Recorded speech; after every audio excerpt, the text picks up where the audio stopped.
నమస్కారం ఘంటారావానికి స్వాగతం. ముందుగా ప్రధానాంశాలు.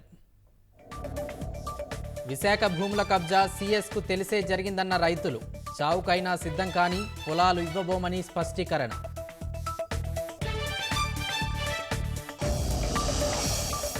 వైఎస్ఆర్ జిల్లాలో 21 మంది రౌడీ షీటర్ల బహిష్కరణ. జూన్ 7 వరకు ఉండకూడదని ఆదేశాలు.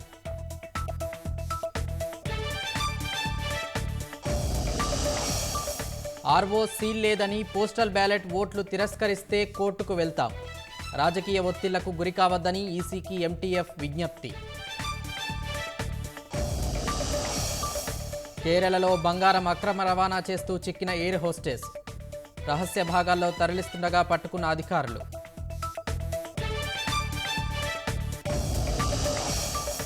ఉక్రెయిన్లోని ఖర్కీవ్పై క్షిపణులతో విరుచుకుపడ్డ రష్యా. 4 మృతి, 25 మందికి గాయాలు.